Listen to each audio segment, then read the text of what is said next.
Flash Report! Tira! Brigada! Mga kabrigada, alamin nga ho natin itong flash report ni Brigada Maricar Sargan. Si Pangulong Bongbong Marcos hiniling daw po ang courtesy resignation ng lahat ng mga cabinet secretaries. Brigada Maricar Sargan, i-brigada mo! Brigada! Live Report!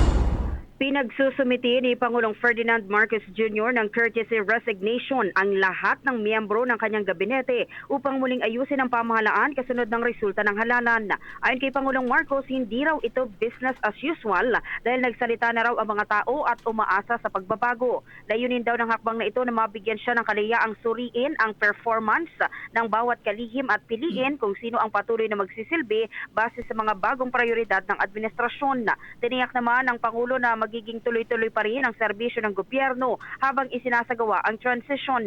Isusulong din ang pagpili ng mga opisyal batay sa kanilang kakayahan, galing at sa resulta ng kanilang trabaho. Brigada Gab, Brigada Ab. So paano to? Ibig sabihin medyo di ko kasi naintindihan na Mars, dahil sa resulta ng eleksyon kaya siya humiling ng courtesy resignation?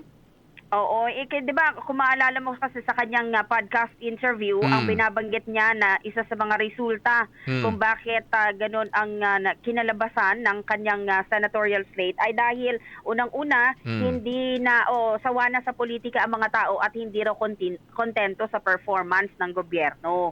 So baka yun ang nag-ugat kung bakit. At binanggit niya rin kasi doon tuloy-tuloy ang performance review sa mga gabinete ng Pangulo at pinagre-reside. So ito ngayon ay formal ng hiniling yung courtesy resignation ng mga lahat ng cabinet secretaries. Kasi di ba sabi niya doon, meron sa mga opisyal ng gobyerno na tinatanggal niya ng palihim na lang. Hindi naman sa palihim pero hindi na ina-announce. So parang ito, parang nilahatan niya na clean slate na lang ulit lahat to, parang ginawa ng PNP dati. Oo, kasi 'di ba ang nabanggit ni Pangulong Marcos sa kanyang podcast interview kapag may mga opisyal ng gobyerno na may pagkukulang o kaya naman may ginawang katiwalian na sinasabi na magkaroon na lang ng clean exit kesa na sibakin pa sa pwesto. Pero ang siguro na-realize din na hindi natin alam kung ano yung realization ng Pangulo at ito, pinagsusumite na lang ng courtesy resignation. Ito ay, kumbaga, magsusumite ng resignation at titingnan natin kung sino-sino yung mga cabinet secretaries na tatanggapin niya. Ibig sabihin, pag tinanggap, di sibak. Oo, okay. Sige, maraming salamat, Brigada Maricar Sargan.